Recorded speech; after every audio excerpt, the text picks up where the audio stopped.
ਮੇਰੇ ਸ਼ੋਅ ਦੇ ਵਿੱਚ ਇੱਕ ਸ਼ਖਸ ਹੈ ਜਿਨ੍ਹਾਂ ਨੇ ਤਾਂ ਲਿਟਰਲੀ ਇਹ ਦੱਸ ਦਿੱਤਾ ਹੈ ਵੀ ਮਾਂ ਦਾ ਦੇਣਾ ਕੋਈ ਨਹੀਂ ਦੇ ਸਕਦਾ and I would love to talk to her today. ਉਹਨਾਂ ਦੀ ਸੋਚ ਨੇ ਬਹੁਤ ਸਾਰੀ ਫੈਮਲੀਜ਼, ਬਹੁਤ ਸਾਰੇ ਬੱਚਿਆਂ ਦੀ ਜ਼ਿੰਦਗੀ ਬਦਲ ਦਿੱਤੀ। ਕਰੀਬਨ 2006 ਦੇ ਵਿੱਚ ਸਾਨੂੰ ਆਪਣੇ ਬੇਟੇ ਲਈ ਇੱਕ ਡਾਇਗਨੋਸਿਸ ਮਿਲਿਆ ਸੀ autism the.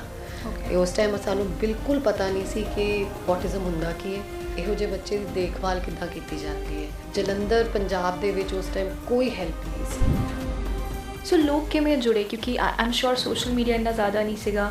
Word of mouth, ਥੋੜਾ ਜਿਹਾ ਲੋਕਾਂ ਨੂੰ ਇਹਦੇ ਬਾਰੇ ਪਤਾ ਲੱਗਣਾ ਸ਼ੁਰੂ ਹੋਇਆ, ਡਾਕਟਰਸ ਨੂੰ ਪਤਾ ਲੱਗਣਾ ਸ਼ੁਰੂ ਹੋਇਆ। ਅਸੀਂ ਸਕੂਲਸ ਜਾ ਕੇ ਬਹੁਤ ਅਵੇਅਰਨੈਸ ਟਾਕਸ ਕੀਤੀਆਂ। 2008 ਦੇ ਵਿੱਚ ਤਾਂ ਅਸੀਂ ਆਪਣੀ NGO ਸ਼ੁਰੂ ਕੀਤੀ, ਸੋਚ ਔਟਿਜ਼ਮ ਸੁਸਾਇਟੀ ਦੇ ਨਾਮ ਤੋਂ। ਐਂਡ ਉਹਦੇ ਬਾਅਦ ਹੁਣ ਤੱਕ ਬਸ ਕਾਫਿਲਾ ਬਣਦਾ ਜਾ ਰਿਹਾ। ਐਗਜ਼ੈਕਟਲੀ ਡੈਫੀਨੇਸ਼ਨ ਕੀ ਔਟਿਜ਼ਮ ਦੀ? ਮਤਲਬ ਕੋਈ ਇੱਕ ਬੱਚਾ ਦੂਜੇ ਬੱਚੇ ਵਰਗਾ ਨਹੀਂ ਹੈ। ਸਿਵੀਅਰ ਤੋਂ ਲੈ ਕੇ ਬਹੁਤ ਏਬਲ ਬੱਚੇ ਸਪੈਕਟਰਮ ਦੇ। ਜਿਹੜੀ ਐਕਸੈਪਟੈਂਸ ਹੈ ਨਾ, it is really important, specially if you kid is autistic ਹੈ ਨਾ। ਮੈਨੀ ਅਸੀਂ ਹੁਣ ਤੱਕ 600 ਤੋਂ ਉੱਪਰ ਫੈਮਲੀਜ਼ ਟ੍ਰੇਨ ਕੀਤੀਆਂ ਨੇ। ਐਂਡ ਸਮਟਾਈਮਸ ਫੈਮਲੀ ਤੋਂ ਐਕਸੈਪਟੈਂਸ ਨਹੀਂ ਹੁੰਦੀ, ਸ਼ਾਇਦ ਇੱਕ ਪੇਰੈਂਟ ਐਕਸੈਪਟ ਕਰ ਰਿਹਾ। ਇਹ ਜਿਹੇ ਬੱਚੇ ਆਪਣੇ ਇਮੋਸ਼ਨਸ ਕਿਵੇਂ ਐਕਸਪ੍ਰੈਸ ਕਰਦੇ, ਕਿਉਂਕਿ ਬੋਲਦੇ ਬਹੁਤ ਘੱਟ ਹੈ। ਦ ਬੈਸਟ ਪਾਰਟ ਇਜ਼ ਕਿ ਜੇ ਟ੍ਰੇਨਿੰਗ ਇਸ ਕਲਚਰ ਦੇ ਵਿੱਚ ਹੋਏ, ਬੱਚੇ ਨੂੰ ਸਮਝ ਕੇ ਹੋਏ, ਤਾਂ ਫਿਰ ਉਹ ਬਹੁਤ ਅੱਛੇ ਤੋਂ ਦੱਸ ਵੀ ਸਕਦੇ। ਆਈ ਥਿੰਕ ਇੱਕ ਫੈਮਲੀ ਨੂੰ ਨਾ ਹਮੇਸ਼ਾ ਆਪਣੀ ਮੈਂਟਲ ਹੈਲਥ ਲਈ ਜੇ ਕਦੇ ਸਪੋਰਟ ਦੀ ਲੋੜ ਹੈ ਤੇ ਉਹ ਲੈਣੀ ਚਾਹੀਦੀ ਹੈ। ਮੈਂ ਤਾਂ ਮੇਰੇ ਹਸਬੈਂਡ ਹਮੇਸ਼ਾ ਓਪਨ ਸੀ, ਕਦੇ ਸਾਨੂੰ ਆਪਣੀ ਕਾਉਂਸਲਿੰਗ ਕਰਾਉਣੀ ਪਏ ਤਾਂ ਅਸੀਂ ਕਰਾਂਗੇ। ਮੈਂ ਜਦੋਂ ਆਬਜ਼ਰਵ ਕੀਤਾ ਤੇ ਮੈਂ ਦੇਖਿਆ ਮੇਰਾ ਬੱਚਾ ਹਾਈਪਰ ਐਕਟਿਵ ਬਹੁਤ ਸੀ, ਇੰਨੀ ਐਨਰਜੀ ਸੀ ਕਿਉਂਕਿ ਉਹ ਆਪਣੀ ਦੁਨੀਆ 'ਚ ਰਹਿੰਦਾ ਸੀ। ਕਈ ਵਾਰੀ ਇਹ ਹੁੰਦਾ ਹੈ ਕਿ ਬੱਚੇ ਨੂੰ ਆਸ-ਪਾਸ ਦੀ ਦੁਨੀਆ ਸਮਝ ਨਹੀਂ ਆ ਰਹੀ ਤੇ ਉਹ ਆਪਣੀ ਦੁਨੀਆ ਬਣਾ ਲੈਂਦਾ ਹੈ। ਟਾਈਪਸ ਕੀ ਹੁੰਦੇ ਨੇ ਔਟਿਜ਼ਮ ਦੇ? ਅਸੀਂ ਇਨਫੈਕਟ ਕਹਿ ਨਹੀਂ ਸਕਦੇ ਕਿ ਬਿਲਕੁਲ ਇਹ ਵਾਲਾ ਔਟਿਸਟਿਕ ਬੱਚਾ ਦੂਜੇ ਔਟਿਸਟਿਕ ਬੱਚੇ ਵਰਗਾ ਹੈ। ਤੇ ਕਹਿੰਦੇ ਜੇ ਤੁਸੀਂ ਇੱਕ ਬੱਚਾ ਦੇਖਿਆ ਔਟਿਜ਼ਮ ਦੇ ਨਾਲ ਤਾਂ ਤੁਸੀਂ ਇੱਕੋ ਹੀ ਦੇਖਿਆ। ਔਟਿਜ਼ਮ ਹਜੇ ਤੱਕ ਕੁਝ ਇਹ ਜਿਹੀ ਰਿਸਰਚ ਤੋਂ ਪਤਾ ਲੱਗਿਆ ਹੈ ਕਿ ਕਿਉਂ ਹੁੰਦਾ ਹੈ, ਜੈਨੇਟਿਕਸ ਦੇ ਵਿੱਚ, ਜਾਂ ਕੀ ਰੀਜ਼ਨ ਹੈ? ਐਕਚੁਅਲੀ ਹਲੇ ਤੱਕ ਇੰਨਾ ਪੈਸਾ ਪੂਰੀ ਦੁਨੀਆ 'ਚ ਇਸ ਫੀਲਡ ਦੀ ਰਿਸਰਚ ਲੱਗ ਰਿਹਾ, ਪਰ ਇਹ ਕਾਰਨ ਹਲੇ ਤੱਕ ਨਹੀਂ ਪਤਾ। ਸਤਿ ਸ਼੍ਰੀ ਅਕਾਲ, ਮੈਂ ਹਾਂ ਸੋਨਾਲੀ। ਤੁਸੀਂ ਦੇਖ ਰਹੇ ਹੋ ਰੇਡੀਓ ਸਾਡੇ ਵਾਲਾ ਦਾ ਡਿਜੀਟਲ ਪਲੇਟਫਾਰਮ ਸਾਡੇ ਵਾਲਾ TV, ਐਂਡ ਆਮ ਸ਼ੋਰ ਹੁਣ ਤੱਕ ਤੁਸੀਂ ਵਾਕਿਫ ਹੋ ਹੀ ਗਏ ਹੋਵੋਗੇ ਕਿ ਬੈਕ ਟੂ ਬੈਕ ਅਸੀਂ ਬਹੁਤ ਸੋਹਣੀ ਸ਼ਖਸੀਅਤਾਂ ਨਾਲ ਗੱਲਬਾਤ ਕਰ ਰਹੇ ਹਾਂ। ਐਂਡ ਉਹ ਗੱਲਬਾਤ ਇਹ ਜਿਹੀ ਹੁੰਦੀ ਹੈ ਕਿਉਂਕਿ ਉਹਨਾਂ ਦਾ ਜਿਹੜਾ ਕੰਟਰੀਬਿਊਸ਼ਨ ਹੈ ਸੋਸਾਇਟੀ ਦੇ ਲਈ ਉਹ ਬਹੁਤ ਜ਼ਿਆਦਾ ਹੈ। ਆਈ ਥਿੰਕ ਅਸੀਂ ਸਿਰਫ ਸੋਚ ਸਕਦੇ ਹਾਂ ਬਟ ਉਸਨੂੰ ਇਨੀਸ਼ੀਏਟ ਨਹੀਂ ਕਰ ਸਕਦੇ because we are very busy in our lifes. ਪਰ ਅੱਜ ਮੇਰੇ ਸ਼ੋਅ ਦੇ ਵਿੱਚ ਇੱਕ ਸ਼ਖਸ ਹੈ ਜਿਨ੍ਹਾਂ ਨੇ ਤਾਂ ਲਿਟਰਲੀ ਇਹ ਦੱਸ ਦਿੱਤਾ ਹੈ ਵੀ ਮਾਂ ਦਾ ਦੇਣਾ ਕੋਈ ਨਹੀਂ ਦੇ ਸਕਦਾ। And I would love to talk to her today, ਕਿਉਂਕਿ ਅੱਜ ਮੇਰੇ ਨਾਲ ਸ਼ੋਅ 'ਤੇ ਨੇ ਅੰਜਲੀ ਜੀ। ਸੋ ਅੰਜਲੀ ਜੀ ਦੀ ਜਿਹੜੀ ਸੋਚ ਹੈ ਨਾ, ਉਹਨਾਂ ਦੀ ਸੋਚ ਨੇ ਬਹੁਤ ਸਾਰੀ ਫੈਮਲੀਜ਼, ਬਹੁਤ ਸਾਰੇ ਬੱਚਿਆਂ ਦੀ ਜ਼ਿੰਦਗੀ ਬਦਲ ਦਿੱਤੀ। ਛੋਟੇ ਛੋਟੇ ਬੱਚਿਆਂ ਨੂੰ ਜ਼ਿੰਦਗੀ ਜੀਣ ਦਾ ਕੌਨਫੀਡੈਂਸ ਦਿੱਤਾ। ਕਿਉਂਕਿ ਉਹ ਜਲੰਧਰ ਦੇ ਵਿੱਚ, ਇਨਫੈਕਟ ਹੁਣ ਤਾਂ ਬਹੁਤ ਸਾਰੀ ਸਿਟੀਜ਼ ਦੇ ਵਿੱਚ ਬਹੁਤ ਸਾਰੇ ਲੋਕ ਵੀ ਜੁੜ ਰਹੇ ਨੇ, ਔਟਿਜ਼ਮ ਸੁਸਾਇਟੀ ਰਨ ਕਰਦੇ ਨੇ। ਸਤਿ ਸ਼੍ਰੀ ਅਕਾਲ। ਸਤਿ ਸ਼੍ਰੀ ਅਕਾਲ ਜੀ। ਕੀ ਹਾਲ ਨੇ ਤੁਹਾਡੇ? ਬਿਲਕੁਲ ਠੀਕ, ਥੈਂਕ ਯੂ ਸੋ ਮਚ। ਤੁਹਾਡੇ ਕਰਕੇ ਬਹੁਤ ਸਾਰੀ ਫੈਮਲੀਜ਼ ਦੇ ਹਾਲ ਵੈਸੇ ਹੀ ਬਹੁਤ ਵਧੀਆ ਨੇ। Thank you so much, this is really huge. I think ਅਸੀਂ ਸਿਰਫ ਕਹਿ ਸਕਦੇ ਹਾਂ ਵੀ ਮਾਵਾਂ ਕਿੰਨਾ ਕੁਛ ਕਰ ਸਕਦੀ ਹੈ, but you are a true example of that. Thank you so much Sonali. So ਸੋਚ ਕਿੱਥੋਂ ਸ਼ੁਰੂ ਹੋਈ, ਕਿਉਂ ਸ਼ੁਰੂ ਹੋਈ, ਉਹਦੇ ਬਾਰੇ ਦੱਸੋ। ਕਰੀਬਨ 2006 ਦੇ ਵਿੱਚ ਸਾਨੂੰ ਆਪਣੇ ਬੇਟੇ ਲਈ ਇੱਕ ਡਾਇਗਨੋਸਿਸ ਮਿਲਿਆ ਸੀ ਔਟਿਜ਼ਮ ਦਾ। ਤੇ ਉਸ ਟਾਈਮ ਸਾਨੂੰ ਬਿਲਕੁਲ ਪਤਾ ਨਹੀਂ ਸੀ ਕਿ ਔਟਿਜ਼ਮ ਹੁੰਦਾ ਕੀ ਹੈ, ਇਹੋ ਜਿਹੇ ਬੱਚੇ ਦੀ ਦੇਖਭਾਲ ਕਿੱਦਾਂ ਕੀਤੀ ਜਾਂਦੀ ਹੈ। ਜਲੰਧਰ ਪੰਜਾਬ ਦੇ ਵਿੱਚ ਉਸ ਟਾਈਮ ਕੋਈ ਹੈਲਪ ਨਹੀਂ ਸੀ। ਅਸੀਂ ਪੂਰਾ ਪੰਜਾਬ ਕਹਿ ਲਓ ਘੁੰਮ ਲਿਆ ਸੀ, but we found no direction. ਤੇ ਅਸੀਂ ਅਲਟੀਮੇਟਲੀ ਫਿਰ ਦਿੱਲੀ ਗਏ, ਜਿੱਥੇ ਨੈਸ਼ਨਲ ਸੈਂਟਰ ਆਫ ਔਟਿਜ਼ਮ ਦੇ ਵਿੱਚ ਅਸੀਂ ਟ੍ਰੇਨਿੰਗ ਲਈ। ਅਸੀਂ ਉੱਥੇ 2 ਸਾਲ ਰਹਿ ਕੇ ਆਏ, ਪੂਰੀ ਤਰ੍ਹਾਂ ਸਿੱਖ ਕੇ ਆਏ ਕਿ ਔਟਿਜ਼ਮ ਕੀ ਚੀਜ਼ ਹੁੰਦੀ ਹੈ, ਬੱਚੇ ਦੀ ਕੀ ਜ਼ਰੂਰਤਾਂ ਹੁੰਦੀਆਂ ਨੇ, ਤੇ ਅਸੀਂ ਐਜ਼ ਪੇਰੈਂਟਸ ਉਹਦੀ ਦੇਖਭਾਲ ਕਿੱਦਾਂ ਕਰ ਸਕਦੇ ਹਾਂ। ਤੇ ਫਿਰ ਜਦੋਂ ਅਸੀਂ ਦੁਬਾਰਾ ਜਲੰਧਰ ਵਾਪਸ ਆਏ ਤੇ ਨੈਚੁਰਲੀ ਸੇਮ ਚੈਲੰਜ ਦੈਟ ਕੀ ਕਰੀਏ, ਕੋਈ ਸਕੂਲ ਮੇਰੇ ਬੇਟੇ ਨੂੰ ਲੈਣ ਨੂੰ ਤਿਆਰ ਨਹੀਂ ਸੀ। ਤੇ ਹਮੇਸ਼ਾ ਇਹੀ ਜਵਾਬ ਮਿਲਦਾ ਸੀ ਦੈਟ ਸਾਡੇ ਕੋਲ ਫੈਸਿਲਿਟੀਜ਼ ਨਹੀਂ, ਇੱਦਾਂ ਦੇ ਬੱਚੇ ਲਈ। ਫਿਰ ਹਾਰ ਕੇ ਇਹੀ ਸੋਚਿਆ ਕਿ ਹੁਣ ਆਪਾਂ ਖੁਦ ਹੀ ਕੁਝ ਸ਼ੁਰੂ ਕਰਨਾ ਨੇ ਤੇ ਬੱਚੇ ਨੂੰ ਧਿਆਨ ਨਾਲ ਅੱਗੇ ਵਧਾਉਣਾ ਹੈ। ਫਰਸਟ ਸਟੈਪ ਸੀਗਾ to contact other parents.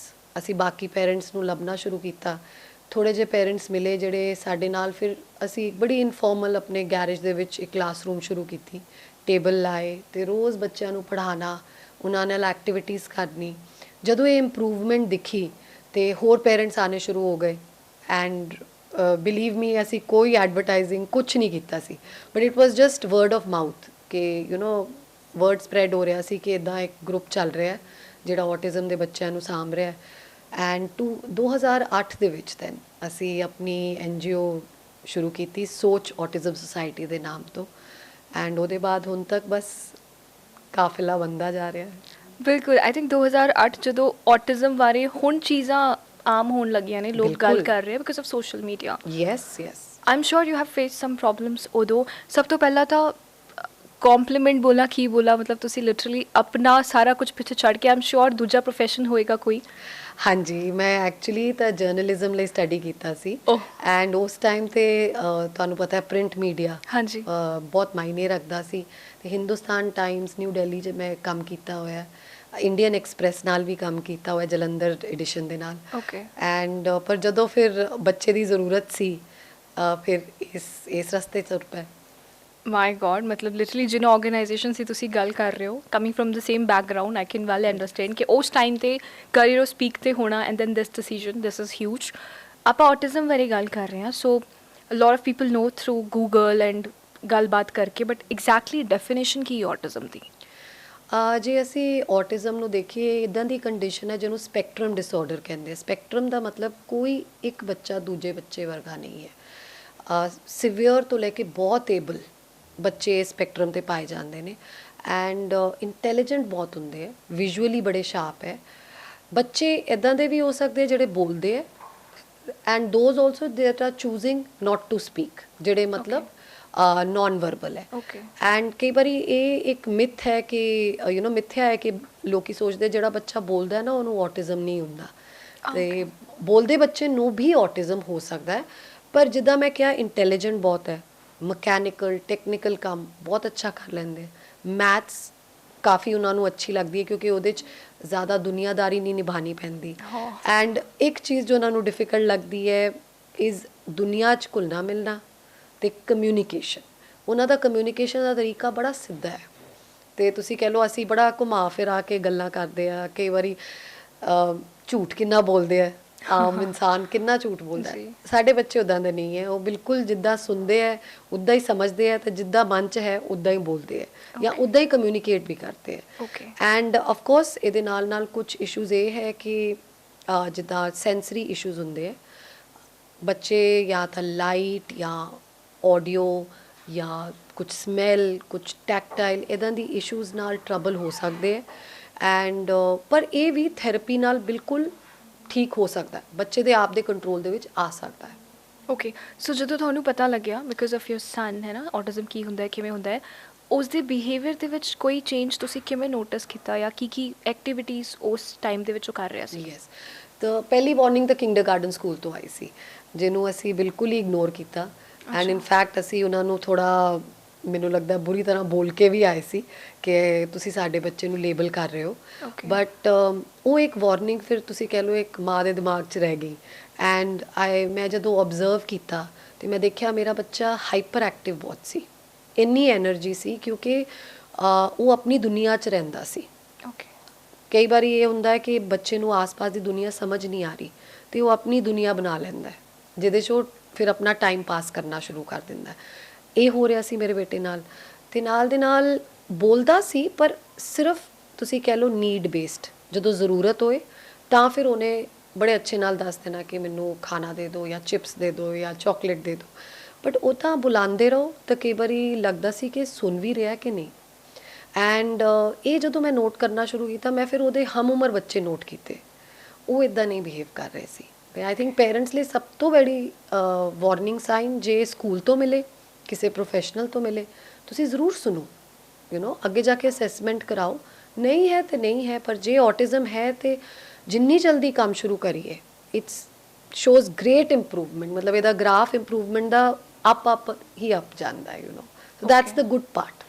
Okay, types ਕੀ ਹੁੰਦੇ ਨੇ ਔਟਿਜ਼ਮ ਦੇ? ਕਿਉਂਕਿ ਜਿੰਨਾ ਕਿ ਮੈਂ ਰਿਸਰਚ ਕੀਤਾ ਹੈ, ਕੁਝ ਬੱਚੇ ਬਹੁਤ ਜ਼ਿਆਦਾ ਆਈ ਥਿੰਕ ਐਂਗਰੀ ਹੋ ਜਾਂਦੇ ਨੇ, ਬਹੁਤ ਜ਼ਿਆਦਾ ਓਕੇ, ਹਾਂਜੀ, ਮਤਲਬ ਕੁਝ ਬਹੁਤ ਜ਼ਿਆਦਾ ਪਿਆਰ ਵੀ ਸ਼ੋ ਕਰਦੇ ਨੇ। I don't like, I just want to know ਕਿ ਟਾਈਪਸ ਕੀ ਹੁੰਦੇ ਨੇ, ਮੂਡ ਸਵਿੰਗਸ ਵੀ ਹੁੰਦੇ ਨੇ ਉਹਨਾਂ ਨੂੰ? ਬਿਲਕੁਲ। ਤੇ just like we were discussing, it's a spectrum disorder. Okay, spectrum ਦਾ ਮਤਲਬ ਅਸੀਂ ਇਨਫੈਕਟ ਕਹਿ ਨਹੀਂ ਸਕਦੇ ਕਿ ਬਿਲਕੁਲ ਇਹ ਵਾਲਾ ਆਟਿਸਟਿਕ ਬੱਚਾ ਦੂਜੇ ਆਟਿਸਟਿਕ ਬੱਚੇ ਵਰਗਾ ਹੈ।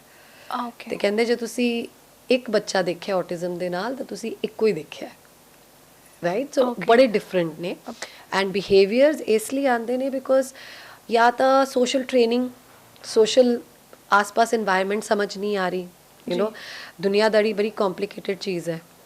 ਐਂਡ ਸਾਡੇ ਬੱਚਿਆਂ ਲਈ ਇੰਨੀ ਕੰਪਲਿਕੇਸ਼ਨ ਨੂੰ ਹੈਂਡਲ ਕਰਨਾ ਕਈ ਵਾਰੀ ਬੜਾ ਮੁਸ਼ਕਿਲ ਹੋ ਜਾਂਦਾ ਹੈ। ਐਂਡ ਬਿਹੇਵੀਅਰਸ ਤਦੇ ਆਉਂਦੇ ਨੇ ਜਦੋਂ ਉਹਨਾਂ ਦੀ, ਤੁਸੀਂ ਕਹਿ ਲਓ, ਸੱਭਿਅਤਾ ਜਾਂ ਕਲਚਰ ਦੇ ਬਾਹਰ ਕੁਝ ਹੋਇਆ। ਅਸੀਂ ਅੱਜ ਕੱਲ੍ਹ ਇੱਕ ਟਰਮ ਯੂਜ਼ ਕਰਦੇ ਹਾਂ, ਔਟਿਜ਼ਮ ਕਲਚਰ। ਯਾਨੀ ਕਿ ਉਹਨਾਂ ਨੂੰ ਇੱਕ ਤਰੀਕਾ ਰਹਿਣ ਸਹਿਣ ਦਾ ਪਸੰਦ ਹੈ, ਅਤੇ ਜੇ ਉਸ ਤਰੀਕੇ ਨੂੰ ਫੋਰਸ ਕੀਤਾ ਜਾਏ, ਉਹਦੇ ਤੋਂ ਬਾਹਰ ਉਹਨੂੰ ਖਿੱਚਣ ਦੀ ਕੋਸ਼ਿਸ਼ ਕੀਤੀ ਜਾਏ, ਜਾਂ ਉਹਦੇ ਬਿਲਕੁਲ ਅਗੇਂਸਟ ਹੀ ਜਾਈਏ, ਤੇ ਫਿਰ ਬਿਹੇਵੀਅਰਸ ਦਿਖਦੇ, ਐਗਰੈਸ਼ਨ ਵੀ ਦਿਖਦਾ, ਜਿੱਦਾਂ ਤੁਸੀਂ ਕਹਿ ਰਹੇ ਸੀ। ਮੈਂ ਹਮੇਸ਼ਾ ਇੱਕ ਉਦਾਹਰਨ ਦਿੰਦੀ ਹਾਂ, ਆਪਣੀ ਟ੍ਰੇਨਿੰਗ 'ਚ ਵੀ ਪੇਰੈਂਟਸ ਨੂੰ ਦਿੰਦੀ ਹਾਂ, ਕਿ ਸਾਡਾ ਇੱਕ ਖਾਣਾ ਪੀਣਾ ਹੈ, ਇੱਕ ਰਹਿਣ ਸਹਿਣ ਹੈ, ਉਹ ਸਾਡਾ ਕਲਚਰ ਹੈ। ਨਾਓ ਜੇ ਅਸੀਂ ਵੈਜੀਟੇਰੀਅਨ ਆ ਤੇ ਦੂਜਾ ਬੰਦਾ ਨੋਨ ਵੈਜੀਟੇਰੀਅਨ ਹੈ, ਕੋਈ ਵੀ ਗਲਤ ਨਹੀਂ ਹੈ। ਬਟ ਹੁਣ ਵੈਜੀਟੇਰੀਅਨ ਨੂੰ ਕਹੋ ਕਿ ਵੀ ਨੋਨ ਵੈਜ ਖਾਣਾ ਹੀ ਖਾਣਾ ਹੈ, ਤੇ ਇਹ ਤਾਂ ਟੌਰਚਰ ਹੋਏਗਾ। ਤਾਂ ਅਸੀਂ ਵੀ ਕਿਸੇ ਟਾਈਮ ਕੋਈ ਬਿਹੇਵੀਅਰ ਦਿਖਾ ਸਕਦੇ ਹਾਂ ਜੋ ਵਾਇਲੈਂਟ ਹੋ ਸਕਦਾ ਹੈ, ਬਿਲਕੁਲ, ਰਾਈਟ? ਐਂਡ ਇਸੇ ਤਰੀਕੇ ਨਾਲ ਤੁਸੀਂ ਕਹਿ ਲਓ ਕਿ ਔਟਿਜ਼ਮ ਦਾ ਇੱਕ ਕਲਚਰ ਹੈ।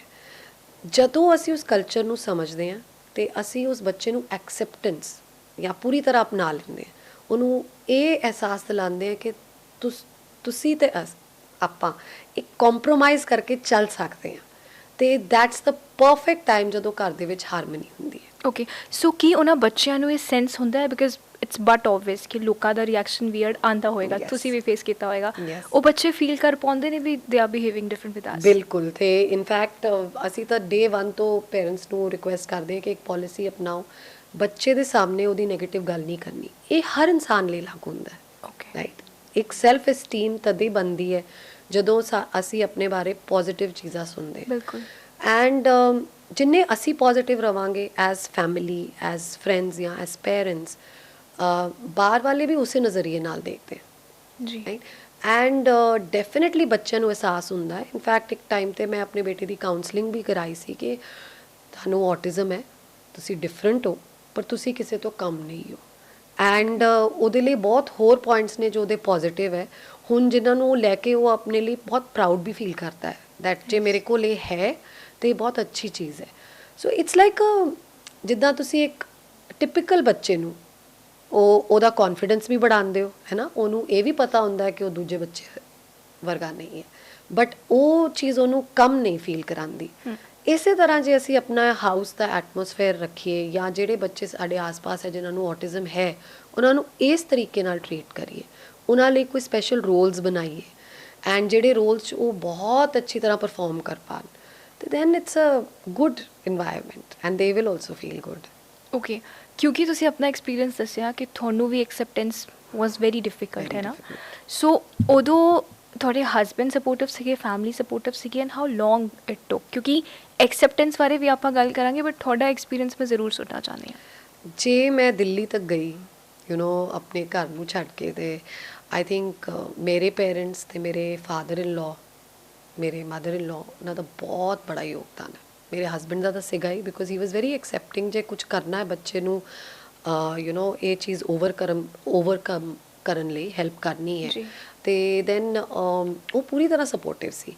ਬਟ ਇਹ ਸਾਰਾ ਕੁਝ ਪੋਸੀਬਲ ਹੀ ਇਸ ਲਈ ਰਿਹਾ ਬਿਕੋਜ਼ ਮੇਰੇ ਫਾਦਰ ਇਨ ਲਾਅ ਇੰਨੇ ਸ਼ੋਰ ਸੀ ਦੈਟ ਉਹਨਾਂ ਨੇ ਪੂਰੀ ਸਪੋਰਟ ਦੇਣੀ ਹੈ, ਚਾਹੇ ਫਾਈਨੈਂਸ਼ੀਅਲੀ ਕਹਿ ਲਓ, ਚਾਹੇ ਤੁਸੀਂ ਕਹਿ ਲਓ ਕਿ ਇਮੋਸ਼ਨਲੀ, ਐਂਡ ਉਹਨਾਂ ਨੇ ਪ੍ਰੋਵਾਈਡ ਕੀਤੀ। ਬਹੁਤ ਮੈਨੂੰ ਕੰਫਰਟੇਬਲ ਰੱਖਿਆ ਜਦੋਂ ਮੈਂ ਦਿੱਲੀ 'ਚ ਸੀ। ਜਦੋਂ ਮੈਂ ਵਾਪਸ ਵੀ ਆਈ ਐਂਡ ਮੈਂ ਕਿਹਾ ਮੈਂ ਇੱਕ ਗਰੁੱਪ ਸ਼ੁਰੂ ਕਰਨਾ ਹੈ, ਤੇ ਕੋਈ ਜਗ੍ਹਾ ਨਹੀਂ ਹੈ, ਉਹਨਾਂ ਨੇ ਆਪ ਦੇ ਆਪ ਹੀ ਪੂਰਾ ਕਹਿ ਲਓ ਕਿ ਆਪਣਾ ਇੱਕ ਏਰੀਆ ਘਰ ਦਾ ਸਾਨੂੰ ਦੇ ਦਿੱਤਾ ਕਿ ਜੋ ਕਰਨਾ ਕਰੋ, ਪਰ ਬੱਚੇ ਨੂੰ ਤੁਸੀਂ ਅੱਗੇ ਫਾਰਵਰਡ ਇੰਪਰੂਵ ਕਰਵਾਓ। ਓਕੇ, ਸੋ ਲੋਕ ਕਿਵੇਂ ਜੁੜੇ, ਕਿਉਂਕਿ I am sure social media ਇੰਨਾ ਜ਼ਿਆਦਾ ਨਹੀਂ ਸੀਗਾ, so because of your journalistic point of view, ਕਿਉਂਕਿ ਆਈ ਨੋ ਜਰਨਲਿਸਟ ਜਿਹੜੇ ਹੁੰਦੇ ਨੇ ਉਹਨਾਂ ਦੀ ਮੈਨੀਪੂਲੇਟਿਵ ਹੁੰਦੀਆਂ ਚੀਜ਼ਾਂ ਹੈ ਨਾ, ਹਾਂਜੀ ਬਿਕਾਜ਼ ਹਾਂਜੀ ਆਫ ਦੈਟ, ਜਾਂ ਫਿਰ ਲੋਕਾਂ ਨੂੰ ਪਤਾ ਲੱਗਿਆ ਵੀ your kid has this problem ਤਾਂ ਜਾ ਕੇ ਲੋਕ ਆਏ ਨੇ, sorry am calling it a problem but no.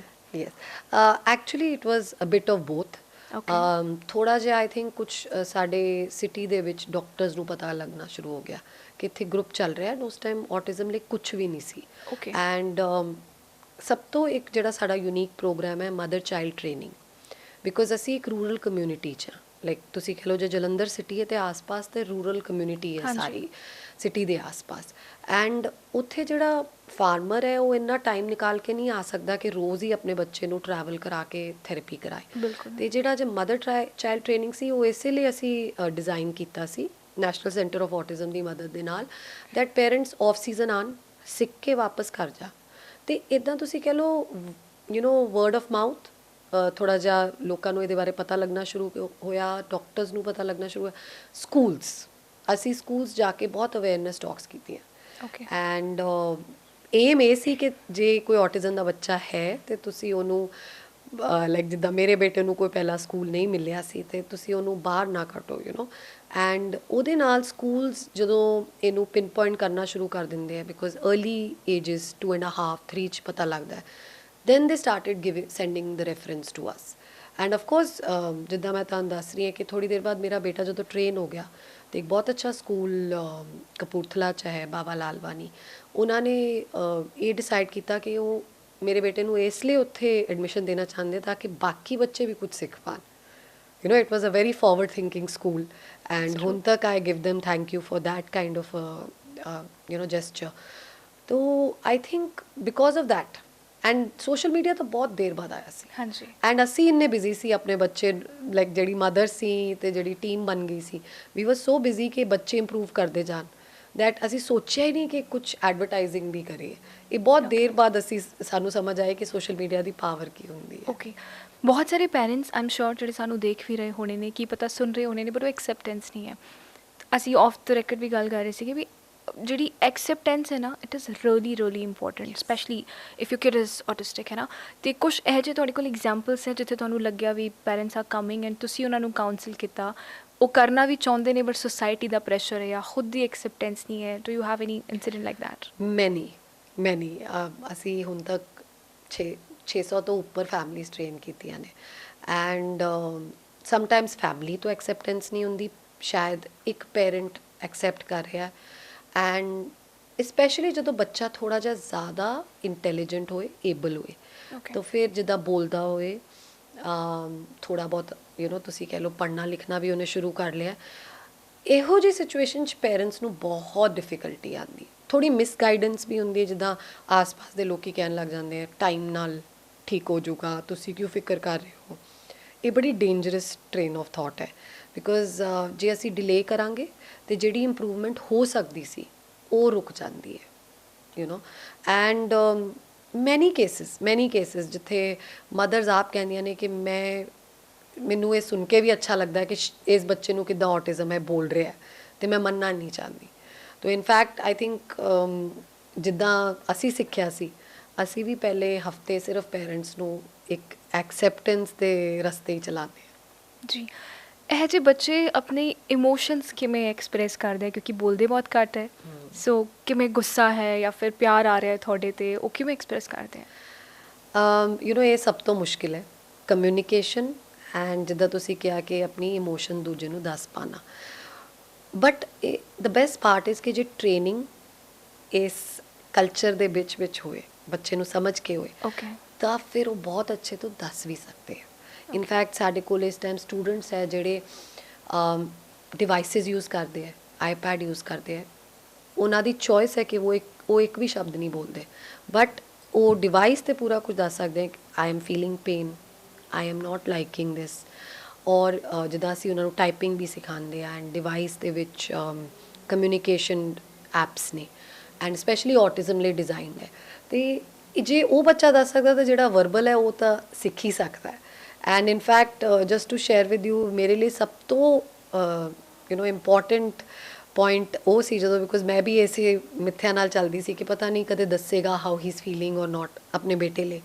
And I still remember ਉਹ ਇੱਕ ਈਮੇਲ ਲਿਖ ਰਿਹਾ ਸੀ ਆਪਣੇ ਕਿਸੇ ਰਿਲੇਟਿਵ ਨੂੰ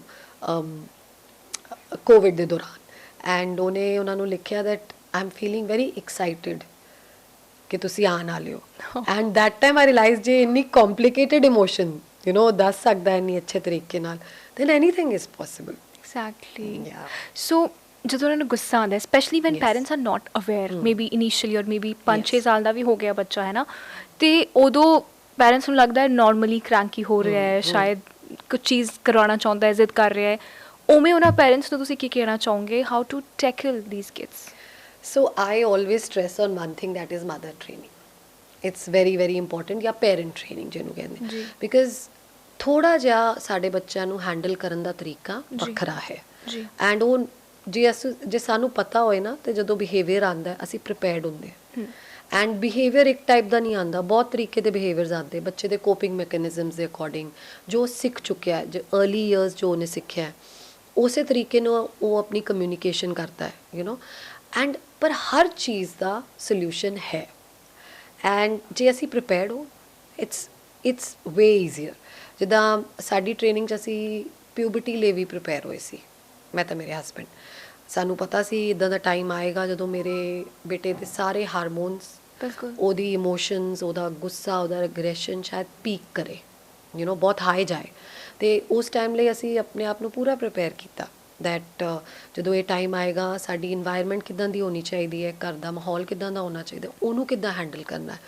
ਐਂਡ ਨੋ ਡਾਊਟ ਜੇ ਉਹ ਟਾਈਮ ਨਹੀਂ ਹੁੰਦਾ ਤਾਂ ਸ਼ਾਇਦ we would have given up, but that training helped us to even go past that. ਮਤਲਬ ਉਹ ਟਾਈਮ ਵੀ ਨਿਕਲ ਗਿਆ thanks to the training. I think that's very important. Okay, training ਦੀ ਮੈਮ ਜੇ ਮੈਂ ਗੱਲ ਕਰਾਂ, ਸੋ ਇਸ ਟਾਈਮ 'ਤੇ ਕਿੰਨਾ ਸਟਾਫ ਹੈ ਤੁਹਾਡੇ ਕੋਲ, ਐਂਡ ਕਿਸ ਤਰ੍ਹਾਂ ਦੀ ਟ੍ਰੇਨਿੰਗ ਤੁਸੀਂ ਦਿੰਦੇ ਹੋ? ਸਾਡੇ ਕੋਲ ਇੱਕ ਫੁੱਲ ਫਲੈਜਡ ਸੈਂਟਰ ਹੈ ਜਿੱਥੇ ਛੋਟੇ ਬੱਚਿਆਂ ਲਈ ਅਸੀਂ ਟ੍ਰੇਨਿੰਗ ਕਰਦੇ ਹਾਂ, ਜਿਹਨੂੰ ਕਹਿੰਦੇ अर्ਲੀ ਇੰਟਰਵੈਂਸ਼ਨ। ਉਹਦੇ ਨਾਲ ਨਾਲ ਸਾਡਾ ਇੱਕ ਵੋਕੇਸ਼ਨਲ ਰੂਮ ਹੈ ਜਿਹਨੂੰ ਅਸੀਂ ਐਕਚੁਅਲੀ ਵਰਕਸ਼ਾਪ ਬੁਲਾਉਂਦੇ ਹਾਂ, ਜਿੱਥੇ ਤੁਸੀਂ ਕਹਿ ਲਓ ਕਿ 18 ਔਨਵਰਡਸ ਇਹੋ ਜਿਹੇ ਯੰਗ ਐਡਲਟਸ ਦੀ ਟ੍ਰੇਨਿੰਗ ਹੁੰਦੀ ਹੈ ਤਾਂ ਕਿ ਉਹ ਅੱਗੇ ਜਾ ਕੇ ਕੁਝ ਕੰਮ ਸਿੱਖ ਲੈਣ, ਕਿਉਂਕਿ ਸਾਰੇ ਦੇ ਸਾਰੇ ਕਈ ਵਾਰੀ ਪੜ੍ਹਨ ਲਿਖਣ 'ਤੇ ਨਹੀਂ ਆਉਂਦੇ, ਬਟ ਸਕਿੱਲਸ ਕਰਾਫਟਸ ਸਿੱਖਣਾ ਪੋਸੀਬਲ ਹੈ। ਅਤੇ ਉਸ ਕਮਰੇ 'ਚ ਉਹ ਫੋਕਸ ਹੁੰਦਾ ਹੈ। ਇੱਕ ਕੰਪਿਊਟਰ ਰੂਮ ਹੈਗਾ ਸਾਡੇ ਕੋਲ। ਆਫਲਾਈਨ ਅਤੇ ਔਨਲਾਈਨ ਦੋਨੋਂ ਟ੍ਰੇਨਿੰਗਸ ਚੱਲਦੀਆਂ ਨੇ। ਇਨਫੈਕਟ ਸਾਡੇ ਨਾਲ ਬਹੁਤ ਫੈਮਲੀਜ਼ ਟ੍ਰੇਨ ਹੋ ਕੇ ਬਾਹਰ ਗਈਆਂ ਨੇ, and I am very proud to say that ਇੰਨੀ ਫੈਮਲੀਜ਼ ਇਸ ਟਾਈਮ ਔਟਿਜ਼ਮ ਸੈਂਟਰਸ ਦੇ ਵਿੱਚ ਕੰਮ ਕਰ ਰਹੀਆਂ ਨੇ, ਮਦਰਸ ਕੰਮ ਕਰ ਰਹੀਆਂ ਨੇ। ਹਾਂਜੀ, like I have a mother in Canada, even India ਦੇ ਵਿੱਚ ਇੱਕ ਮਦਰ ਨੇ ਆਰਮੀ ਸਕੂਲ ਜੁਆਇਨ ਕੀਤਾ ਜਿੱਥੇ ਹੁਣ ਔਟਿਜ਼ਮ ਵਿੰਗ ਨੂੰ ਦੇਖਦੀ ਨਹੀਂ। ਅਤੇ ਇਟਸ ਵੈਰੀ ਪੋਸੀਬਲ ਦੈਟ ਇਸ ਚੀਜ਼ ਨੂੰ ਅਸੀਂ ਔਨਲਾਈਨ ਵੀ ਫੁਲਫਿਲ ਕਰ ਸਕਦੇ। And some many NRI families are connected to us from Italy, from UK, Canada, Australia, because ਬੱਚਾ ਤਾਂ ਬਾਹਰ ਜਾ ਰਿਹਾ, ਉਹਨੂੰ ਗਵਰਨਮੈਂਟ ਸਪੋਰਟ ਵੀ ਹੈ, ਉਹਨੂੰ ਸਰਵਿਸਿਜ਼ ਵੀ ਮਿਲ ਰਹੀਆਂ ਨੇ, ਲੇਕਿਨ ਘਰ ਆ ਕੇ parents are clueless because they are busy in their routine also. ਉੱਥੇ ਲਾਈਫ ਥੋੜ੍ਹੀ ਇੰਡੀਆ ਤੋਂ ਜ਼ਿਆਦਾ ਬਿਲਕੁਲ ਟਫ ਹੈ, ਜਿਹੜੀ ਹੋਮ ਨੂੰ ਹੈਂਡਲ ਕਰਨਾ ਅਤੇ ਵਰਕ ਵੀ ਕਰਨਾ। ਐਂਡ ਇਸ ਦੌਰਾਨ ਸ਼ਾਇਦ ਕਈ ਵਾਰੀ ਪੇਰੈਂਟਸ ਦਾ ਸਿੱਖਣਾ ਪਿੱਛੇ ਰਹਿ ਜਾਂਦਾ, ਅਤੇ ਅਸੀਂ ਉਹ ਟ੍ਰੇਨਿੰਗ ਵੀ ਕਰਦੇ ਹਾਂ। ਸੋ ਇਹਦੇ ਨਾਲ ਨਾਲ ਅਸੀਂ ਅਵੇਅਰਨੈਸ ਕੈਂਪੇਨਸ ਚਲਾਉਂਦੇ ਹਾਂ। ਇਹਦੇ ਨਾਲ ਨਾਲ ਅਸੀਂ 2023 ਦੇ ਵਿੱਚ ਇੱਕ ਆਰਟ ਸ਼ੋਅ ਸ਼ੁਰੂ ਕੀਤਾ, ਬਿਕੋਜ਼ ਕੋਵਿਡ ਦੇ ਦੌਰਾਨ ਜਦੋਂ ਕਮਿਊਨਿਟੀ ਨਹੀਂ ਕਲੋਜ਼ ਨਿਟ ਹੋ ਗਈ ਸੀ, ਏਸ਼ੀਆ ਦੇ ਆਲ ਓਵਰ ਏਸ਼ੀਆ ਅਸੀਂ ਫੈਮਲੀਜ਼ ਨਾਲ ਕਨੈਕਟ ਹੋ ਰਹੇ ਸੀ। ਅਸੀਂ ਦੇਖਿਆ ਕਿੰਨੇ ਔਟਿਸਟਿਕ ਇੰਡੀਵਿਜੂਅਲਸ ਨੇ ਜਿਹੜੇ ਆਰਟ ਦੇ ਵਿੱਚ ਬਹੁਤ ਅੱਛੇ ਨੇ ਜੀ। ਅਤੇ ਅਸੀਂ ਸੋਚਿਆ ਕਿਉਂ ਨਾ ਇੱਕ ਆਰਟ ਸ਼ੋਅ ਸਟਾਰਟ ਕਰੀਏ ਜਿੱਥੇ ਸਿਰਫ ਔਟਿਸਟਿਕ, ਯਾਨੀ ਕਿ ਜਿਹਨੂੰ ਅਸੀਂ ਨਿਊਰੋ ਡਾਈਵਰਸ ਵੀ ਕਹਿੰਦੇ ਹਾਂ, ਨਿਊਰੋ ਡਾਈਵਰਸ ਇੰਡੀਵਿਜੂਅਲਸ ਨਹੀਂ ਹੋਣਗੇ, ਲੇਕਿਨ ਸਾਡੀ ਬਾਕੀ ਆਰਟ ਕਮਿਊਨਿਟੀ ਜਿਹੜੀ ਟਿਪੀਕਲ ਲੋਕ ਆਉਂਦੀ ਹੈ ਉਹ ਵੀ ਹੈਂਡਸ ਜੁਆਇਨ ਕਰੇਗੀ। ਅਤੇ we just finish the 7th art show. We have gone all over Jalandhar, Ludhiana, Amritsar, Chandigarh 'ਚ ਲਲਿਤ ਕਲਾ ਅਕੈਡਮੀ ਨੇ ਸਾਨੂੰ ਨੋਟ ਕੀਤਾ ਹੈ।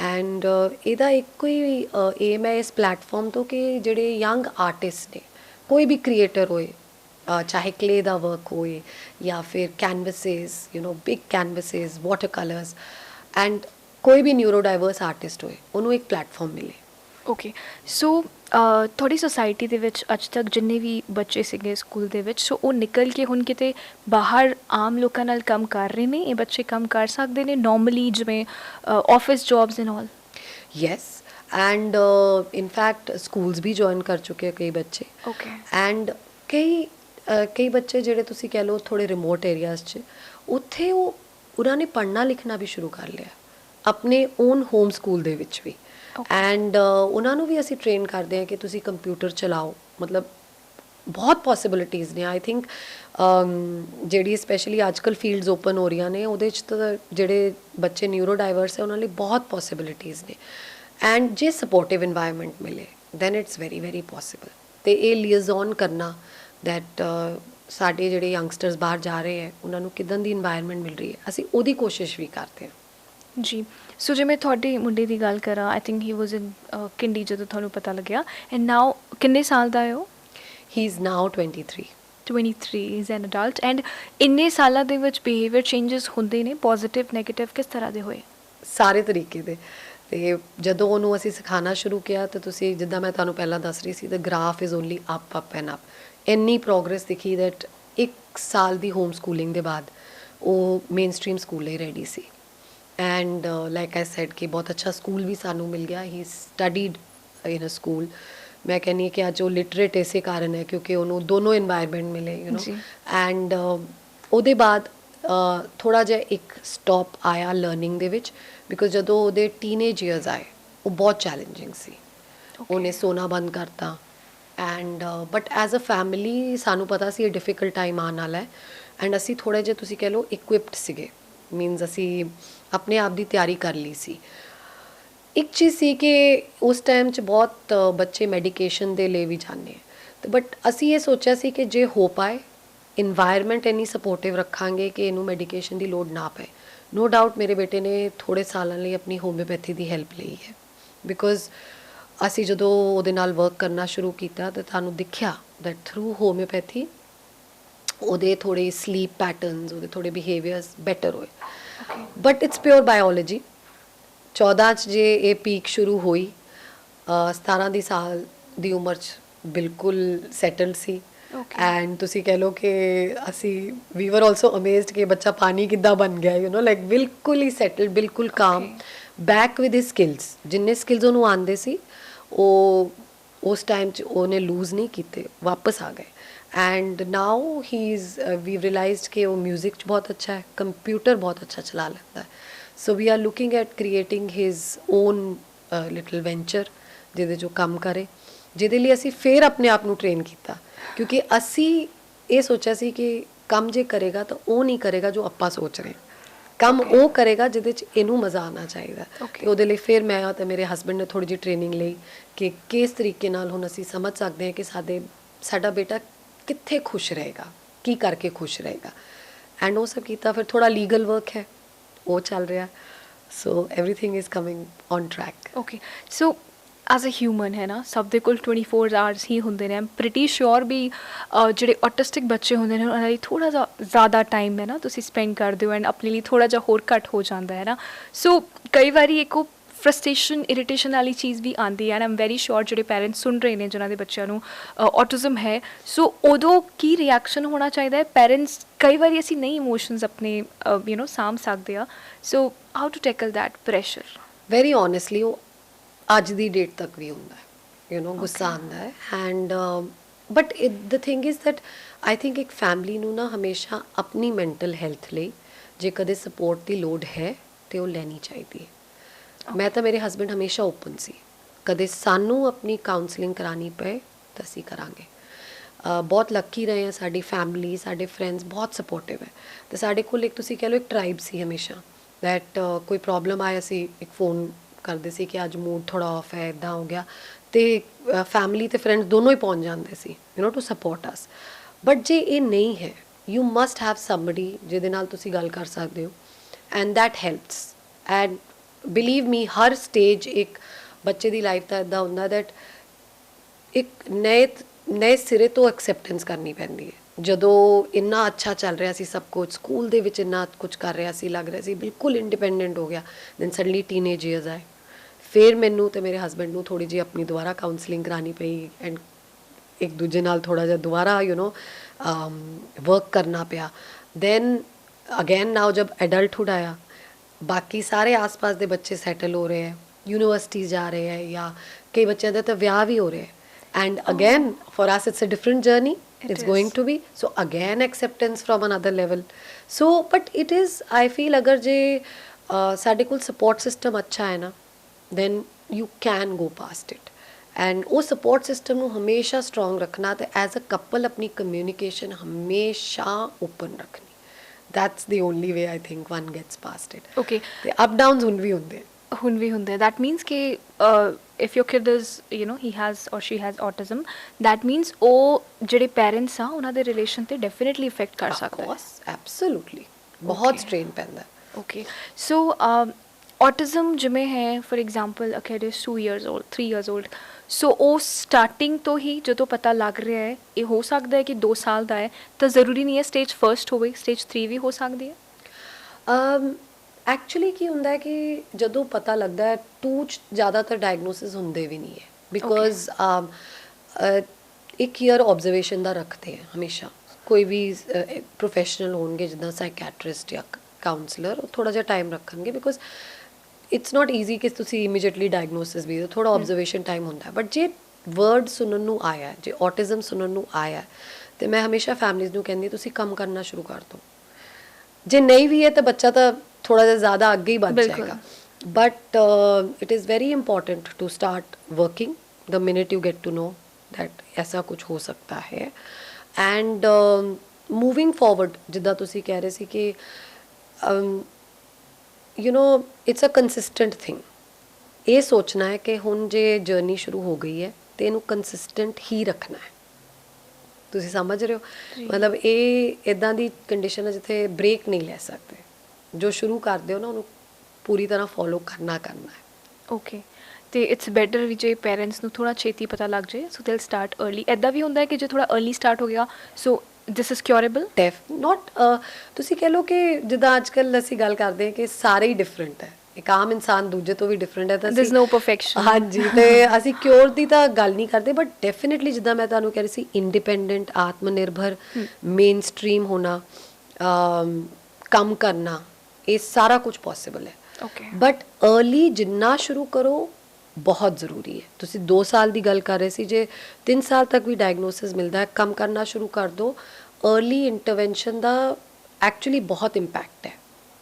ਜਿੰਨਾ ਲੇਟ ਕਰਦੇ ਜਾਓਗੇ ਬੱਚੇ ਦੀ ਆਦਤ ਉਨੀ ਸਟਰੋਂਗ ਹੁੰਦੀ ਜਾਂਦੀ ਹੈ। ਉਹਨੂੰ ਬਾਅਦ 'ਚ ਟ੍ਰੇਨ ਕਰਨਾ ਉਨਾ ਹੀ ਟਾਈਮ ਲੱਗੇਗਾ, ਜਾਂ ਮੁਸ਼ਕਿਲ ਹੁੰਦਾ ਜਾਂਦਾ ਹੈ। ਬੱਚਾ ਸਟਰੋਂਗ ਵੀ, ਫਿਜ਼ੀਕਲੀ ਵੀ ਸਟਰੋਂਗ ਹੋ ਰਿਹਾ ਤੇ ਆਪਣੀ ਬਿਹੇਵੀਅਰ ਨੂੰ ਵੀ ਸਟਰੋਂਗ ਕਰ ਰਿਹਾ।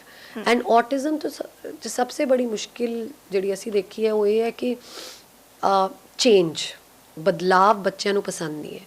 ਤੇ ਇੱਦਾਂ ਦਾ ਬੱਚਾ ਜਦੋਂ ਇੱਕ ਆਦਤ ਬਣਾ ਲੈਂਦਾ ਹੈ ਨਾ, ਉਹਨੂੰ ਬਦਲਣਾ ਬੜਾ ਮੁਸ਼ਕਿਲ ਹੈ। ਪੁਆਇੰਟ, ਕਿਉਂਕਿ ਉਹ ਕਹਿੰਦੇ ਨਾ ਵੀ ਇੱਕ ਛੋਟਾ ਬੱਚਾ ਬਿਲਕੁਲ ਗਿੱਲੀ ਮਿੱਟੀ ਵਾਂਗ ਹੁੰਦਾ ਹੈ, ਤੁਸੀਂ ਜੋ ਸ਼ੇਪ ਦੇ ਦੋਗੇ ਉਹ 'ਚ। And more in this case actually so because ਜਿੰਨਾ ਕਿ ਮੈਨੂੰ ਨੌਲੇਜ ਹੈ ਕਿ ਰੈਪੀਟੇਟਿਵ ਬਿਹੇਵੀਅਰ ਹੁੰਦਾ ਹੈ, ਐਂਗਰੀ ਹੋ ਜਾਂਦਾ ਹੈ ਬੱਚਾ ਬਹੁਤ ਜ਼ਿਆਦਾ। ਹੋਰ ਕੀ ਤੁਸੀਂ ਇਨਕਲੂਡ ਕਰਨਾ ਚਾਹੋਗੇ ਜਿੰਨੇ ਵੀ ਤੁਹਾਡੇ ਕੋਲ ਕੇਸਿਸ ਆਏ ਨੇ, ਤੁਹਾਨੂੰ ਲੱਗਦਾ ਹੈ ਕਿ yes just a random thing to the parents, ਜੇ ਤੁਹਾਡੇ ਬੱਚੇ ਦੇ ਬਿਹੇਵੀਅਰ ਦੇ ਵਿੱਚ ਚੀਜ਼ਾਂ ਹੈ so you have to get. Honestly ਜਿੱਦਾਂ ਤੁਸੀਂ ਨੋਟ ਕਰਨਾ ਸ਼ੁਰੂ ਕਰੋ ਕਿ ਉਹਦਾ ਕਮਿਊਨੀਕੇਸ਼ਨ ਦਾ ਤਰੀਕਾ ਕੀ ਹੈ, ਐਂਡ ਇੱਦਾਂ ਤੁਸੀਂ ਨੋਟ ਕਰੋਗੇ ਕਿ ਬੱਚਾ ਜ਼ਿਆਦਾ ਇਸ਼ਾਰੇ ਨਾਲ ਪੁਆਇੰਟ ਨਹੀਂ ਕਰਦਾ। ਇੱਕ ਬਹੁਤ ਬੜਾ ਤੁਸੀਂ ਕਹਿ ਲਓ ਇੰਡੀਕੇਸ਼ਨ ਹੈ ਆਟਿਜ਼ਮ ਦਾ। ਉਹ ਤੁਹਾਡਾ ਹੱਥ ਲਏਗਾ ਤੇ ਕਿਸੇ ਚੀਜ਼ 'ਤੇ ਰੱਖੇਗਾ ਜਦੋਂ ਉਹਨੂੰ ਉਹ ਚੀਜ਼ ਮੰਗਣੀ ਹੈ।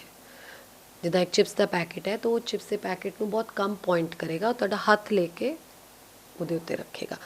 ਇਹਦੇ ਨਾਲ ਨਾਲ ਜਿੱਦਾਂ ਮੈਂ ਕਿਹਾ ਸੈਂਸਰੀ 'ਚ ਤੁਸੀਂ ਦੇਖੋਗੇ ਕਈ ਵਾਰੀ ਆਪਣੀ ਅੱਖਾਂ ਦੇ ਸਾਹਮਣੇ ਉਂਗਲੀਆਂ ਹਿਲਾਣਾ, ਜਾਂ ਲਾਈਟ ਨੂੰ ਜ਼ਿਆਦਾ ਦੇਖਣਾ ਜਾਂ ਬਿਲਕੁਲ ਨਹੀਂ ਦੇਖਣਾ, ਆਵਾਜ਼ ਮੂੰਹ ਤੋਂ ਕੱਢਣਾ, ਐਂਡ ਆਵਾਜ਼ ਜ਼ਿਆਦਾ ਸੁਣਨਾ ਜਾਂ ਨਹੀਂ ਸੁਣਨਾ, ਕੰਨ ਬੰਦ ਕਰਨਾ, ਕਿਸੇ ਚੀਜ਼ ਦੀ ਜ਼ਿਆਦਾ ਸਮੈਲ ਲੈਣਾ ਜਾਂ ਬਿਲਕੁਲ ਕਈ ਸਮੈਲਸ ਤੋਂ ਬਹੁਤ ਹੀ ਜ਼ਿਆਦਾ ਅਪਸੈਟ ਹੋ ਜਾਣਾ। ਇਹ ਸੈਂਸਰੀ ਇੱਦਾਂ ਦੀ ਬਹੁਤ ਦੀ ਇੰਡੀਕੇਸ਼ਨਸ ਹੁੰਦੀਆਂ ਨੇ, ਉਹ ਹੋ ਸਕਦੀਆਂ ਨੇ। ਹਾਈਪਰ ਐਕਟੀਵਿਟੀ ਦਿਖਦੀ ਹੈ ਬਿਕੋਜ਼ ਬੱਚਾ ਆਪਣੀ ਦੁਨੀਆ 'ਚ ਹੀ ਗੁੰਮ ਹੁੰਦਾ ਜਾਂਦਾ ਹੈ। ਐਂਡ ਡੈਫੀਨਿਟਲੀ ਕਈ ਆਟਿਜ਼ਮ ਦੇ ਬੱਚੇ ਆਪਣਾ ਹੀਅਰਿੰਗ ਟੈਸਟ ਕਰਾ ਚੁੱਕੇ ਹੁੰਦੇ ਆ, ਬਿਕੋਜ਼ ਲੱਗਦਾ ਪੇਰੈਂਟਸ ਨੂੰ ਕਿ ਇਹਨੂੰ ਇਹ ਸੁਣ ਹੀ ਨਹੀਂ ਰਿਹਾ, ਇਹਨੂੰ ਸੁਣਨ 'ਚ ਪ੍ਰੋਬਲਮ ਹੈ, ਰਾਈਟ। ਐਂਡ ਇਹ ਸਾਰੀ ਚੀਜ਼ਾਂ ਨੋਟ ਕਰਨੀਆਂ। End of course speech delay ਹੈ ਤਾਂ ਥੋੜਾ ਜਿਹਾ ਤਾਂ ਫੋਕਸ ਕਰਨਾ ਹੈ ਇਸ ਤੇ। Okay, so that's important. Autism ਹਜੇ ਤੱਕ ਕੁਝ ਇਹ ਜੀ ਰਿਸਰਚ ਤੋਂ ਪਤਾ ਲੱਗਿਆ ਹੈ ਕਿ ਕਿਉਂ ਹੁੰਦਾ ਹੈ, ਜੈਨੇਟਿਕਸ ਦੇ ਵਿੱਚ, ਜਾਂ ਕੀ ਰੀਜ਼ਨ ਹੈ? ਐਕਚੁਅਲੀ ਹਲੇ ਤੱਕ ਇੰਨਾ ਪੈਸਾ ਪੂਰੀ ਦੁਨੀਆ 'ਚ ਇਸ ਫੀਲਡ ਦੀ ਰਿਸਰਚ ਲੱਗ ਰਿਹਾ, ਪਰ ਇਹ ਕਾਰਨ ਹਲੇ ਤੱਕ ਨਹੀਂ ਪਤਾ ਲੱਗਿਆ। ਜੈਨੇਟਿਕ ਵੀ ਤੁਸੀਂ ਕਹਿ ਲਓ ਕਿ ਕਈ ਫੈਮਲੀਜ਼ ਦੇ 7 ਜਨਰੇਸ਼ਨਸ ਫੈਮਿਲੀ ਟਰੀਜ਼, ਉਹ ਬਹੁਤ ਪਿੱਛੇ ਤੱਕ ਜਾਣਾ ਹੁੰਦਾ ਹੈ, ਬਟ ਉੱਥੇ ਵੀ ਕੋਈ ਇੰਡੀਕੇਸ਼ਨ ਔਟਿਜ਼ਮ ਦੀ ਨਹੀਂ, ਪਰ ਇਸ ਇੱਕ ਬੱਚੇ ਨੂੰ ਹੈ, ਜਾਂ ਫਿਰ ਕਈ ਜਗ੍ਹਾ ਦਿਖ ਰਿਹਾ, ਤੇ this is nothing conclusive, and also a lot of people are saying neurological factors, environmental factors, nothing conclusive. ਹਾਲੇ ਤੱਕ ਇਹਦਾ ਪ੍ਰੀਨੇਟਲ ਟੈਸਟ ਵੀ ਨਹੀਂ ਹੈ। ਓਕੇ, ਸੋ ਸਪੈਸ਼ਲੀ ਜਿਹੜੇ ਬਹੁਤ ਜ਼ਿਆਦਾ ਐਜੂਕੇਟਡ ਨਹੀਂ ਹੈ, ਆਈ ਐਮ ਸ਼ੋਰ ਉਹ ਤਾਂ ਇਹੀ ਕਹਿੰਦੇ ਹੋਣੇ ਨੇ ਕਿਸੇ ਨੂੰ ਦਿਖਾ ਲਓ, ਇਹ ਕਰ ਲਓ, ਸੈੱਟ ਹੋ ਜਾਊਗਾ, ਸਾਇੰਸ ਨੂੰ ਪਿੱਛੇ ਛੱਡ ਕੇ। Is it so? ਕੁਛ ਇੱਦਾਂ ਦੇ ਕੇਸਿਸ ਆਏ? ਬਹੁਤ ਜ਼ਿਆਦਾ। ਇਨਫੈਕਟ ਸਾਡਾ ਕਲਚਰ ਬੜਾ ਰਿਲੀਜੀਅਸ ਹੈ, ਐਂਡ ਅਸੀਂ ਕਹਿੰਦੇ ਆਪਣੀ ਫੇਥ ਨੂੰ ਵੀ ਨਾਲ ਲੈ ਕੇ ਚਲੋ, ਬਟ ਟ੍ਰੇਨਿੰਗ ਇੱਕ ਵੱਖਰੀ ਚੀਜ਼ ਹੁੰਦੀ ਹੈ, ਬਿਲਕੁਲ, ਐਂਡ ਸ਼ਾਇਦ ਉਸ ਫੇਥ ਨਾਲ ਉਹ ਟ੍ਰੇਨਿੰਗ ਦਾ ਜ਼ਿਆਦਾ ਅਸਰ ਹੋਏਗਾ। ਅਸੀਂ ਇਸ ਚੀਜ਼ ਬਿਲੀਵ ਕਰਦੇ ਹਾਂ ਜੀ। ਸੋ ਫॉर ਐਗਜ਼ਾਮਪਲ ਇੱਕ ਬੱਚੇ ਨੂੰ ਪਤਾ ਹੈ ਔਟਿਜ਼ਮ ਹੈ, ਐਂਡ ਉਸ ਦੇ ਪੈਰੈਂਟਸ ਸ਼ਾਇਦ ਸੈਕੰਡ ਬੇਬੀ ਕਨਸੀਵ ਕਰਨਾ ਚਾਹੁੰਦੇ ਨੇ, ਇਹ ਵੀ ਚਾਂਸਸ ਹੁੰਦੇ ਨੇ ਕਿ ਸੈਕੰਡ ਬੇਬੀ ਤੇ ਉਸ ਦਾ ਬਿਹੇਵੀਅਰ ਦਾ ਇਫੈਕਟ ਪਰ ਹੋ ਸਕਦਾ ਹੈ, ਜਾਂ ਕੁਝ ਸੈਕੰਡ ਬੇਬੀ ਨੂੰ ਵੀ ਔਟਿਜ਼ਮ ਹੋ ਸਕਦਾ ਹੈ? ਸੋ ਅਗੇਨ ਇੱਕ ਤਾਂ ਪ੍ਰੀਨੇਟਲ ਟੈਸਟ ਨਹੀਂ ਹੈ, ਯਾਨੀ ਕਿ ਜਦੋਂ ਮਦਰ ਬੱਚਾ ਕੈਰੀ ਕਰ ਰਹੀ ਹੈ, ਪਤਾ ਲਗਾਉਣ ਦਾ ਕੋਈ ਤਰੀਕਾ ਨਹੀਂ ਹੈ, ਐਂਡ ਚਾਂਸਸ ਹੈ, ਬਟ ਤੁਸੀਂ ਕਹ ਲਓ 50-50। ਓਕੇ, ਬਟ ਚਾਂਸਸ ਹੈ। ਓਕੇ, ਜੇ ਸਪੋਜ਼ ਟਵਿਨਸ ਹੈ ਐਂਡ ਇੱਕ ਨੂੰ ਔਟਿਜ਼ਮ ਹੈ ਤਾਂ ਦੋਨੋਂ ਨੂੰ ਹੋਏਗਾ? ਨਾਟ ਨੈਸੈਸਰੀਲੀ। ਅਸੀਂ ਇੱਦਾਂ ਦੇ ਕੇਸਿਸ ਦੇਖੇ ਜਿੱਥੇ ਇੱਕ ਟਵਿਨ ਨੂੰ ਔਟਿਜ਼ਮ ਹੈ, ਇੱਕ ਨੂੰ ਨਹੀਂ, ਬਟ ਇੱਦਾਂ ਦੇ ਕੇਸਿਸ ਵੀ ਦੇਖੇ ਜਿੱਥੇ ਦੋਨੋਂ ਬੱਚਿਆਂ ਨੂੰ ਔਟਿਜ਼ਮ ਹੈ। Okay, end of course siblings, ਜਿੱਦਾਂ ਇੱਕ ਬੱਚੇ ਨੂੰ ਔਟਿਜ਼ਮ ਹੈ ਤੇ ਉਹਦੇ ਤੋਂ ਜਿਹੜਾ ਛੋਟਾ ਬੱਚਾ ਹੈ ਉਹਨੂੰ ਨਹੀਂ ਹੈ, ਬਟ ਕਈ ਕੇਸਿਸ ਦੋਨਾਂ ਨੂੰ ਹੈ। Okay, so like I said it's 50-50। Okay, so I think almost ਸਾਰੀ ਚੀਜ਼ਾਂ ਆਪਾਂ ਇਸ ਕਨਵਰਸੇਸ਼ਨ ਦੇ ਵਿੱਚ ਇਨਕਲੂਡ ਕਰ ਚੁੱਕੇ ਆ, ਬਟ ਫਿਰ ਵੀ ਕੁਝ ਇਹੋ ਜਿਹਾ ਜੋ ਤੁਸੀਂ ਦੱਸਣਾ ਚਾਹੋਗੇ ਦਰਸ਼ਕਾਂ ਨੂੰ? ਇਹੀ ਚੀਜ਼ ਕਿ ਕਿਸੇ ਤੋਂ ਡਿਫਰੈਂਟ ਹੋਣਾ ਗਲਤ ਨਹੀਂ ਹੁੰਦਾ, ਐਂਡ ਔਟਿਜ਼ਮ ਦਾ ਇੱਕ ਕਲਚਰ ਹੈ, ਐਂਡ ਜੇ ਤੁਹਾਡੇ ਆਸ-ਪਾਸ ਕੋਈ ਨਿਊਰੋ ਡਾਈਵਰਸ ਬੱਚਾ ਜਾਂ ਨਿਊਰੋ ਡਾਈਵਰਸ ਐਡਲਟ ਹੈ, ਜੇ ਅਸੀਂ ਉਸ ਕਲਚਰ ਨੂੰ ਅਪਣਾ ਲਈਏ ਤਾਂ ਬਹੁਤ ਹੀ ਹਾਰਮੋਨੀਅਸ ਐਂਡ ਫਰੂਟਫੁਲ ਰਿਲੇਸ਼ਨਸ਼ਿਪਸ ਬਣ ਸਕਦੇ ਨੇ, ਖੁਸ਼ਹਾਲ ਘਰ ਹੋ ਸਕਦਾ ਹੈ, and it's just about understanding. Okay, means and acceptance also, acceptance ਜਿੰਨੀ ਛੇਤੀ ਆ ਜਾਵੇ। ਬਿਲਕੁਲ ਜੀ। So thank you so much ma'am, it was really lovely talking to you, and I'm very sure ਜਿਹੜੇ ਲੋਕ ਸੁਣਨਗੇ, ਜਿਹੜੇ ਲੋਕ ਦੇਖ ਰਹੇ ਨੇ, ਸ਼ਾਇਦ ਕੁਝ ਲੋਕ ਜਿਹੜੇ ਐਕਸੈਪਟ ਨਹੀਂ ਕਰ ਰਹੇ ਜਾਂ ਫਿਰ ਦੂਰ ਭੱਜ ਰਹੇ ਨੇ, ਉਹਨਾਂ ਵਿੱਚ ਥੋੜ੍ਹਾ ਜਿਹਾ ਉਹਨਾਂ ਨੂੰ ਐਕਸੈਪਟੈਂਸ ਆ ਜਾਵੇ, ਉਹਨਾਂ ਨੂੰ ਪਤਾ ਲੱਗੇ that autism is like not a big deal. Thank you Sonali, बड़ा relevant topic है, thank you for taking it up. Thank you so much. So ਅੱਜ ਮੇਰੇ ਨਾਲ ਅੰਜਲੀ ਜੀ, ਜਿਨ੍ਹਾਂ ਨੇ ਔਟਿਜ਼ਮ, ਜੋ ਕਿ ਮੈਨੂੰ ਲੱਗਦਾ ਇੱਕ ਹਵਾ ਹੀ ਹੈ ਸੋਸਾਇਟੀ ਦੇ ਵਿੱਚ, ਹਜੇ ਤੱਕ ਬਹੁਤ ਸਾਰੇ ਟੌਪਿਕ ਇਹੋ ਜਿਹੇ ਨੇ ਜਿਨ੍ਹਾਂ 'ਤੇ ਗੱਲ ਨਹੀਂ ਹੋਣੀ ਚਾਹੁੰਦੀ, ਲੋਕ ਕਹਿੰਦੇ ਵੀ ਨਹੀਂ we should not talk about it, and I am very sure ਜਿਹੜੇ ਔਟਿਜ਼ਮ ਕਿਸੇ ਨੂੰ ਹੈ ਬੱਚੇ ਨੂੰ, ਸੋ ਪੈਰੈਂਟਸ ਜ਼ਰੂਰ ਉਸ ਕਨਵਰਸੇਸ਼ਨ ਤੋਂ ਭੱਜਦੇ ਵੀ ਹੋਣੇ ਨੇ ਕਿ ਨਹੀਂ ਵੀ ਕਾਂਟ ਟਾਕ ਅਬਾਊਟ ਇਟ, ਜਾਂ ਫਿਰ ਇਹ ਗੱਲ ਇੱਦਾਂ ਹੀ ਨਿਕਲ ਜਾਵੇ।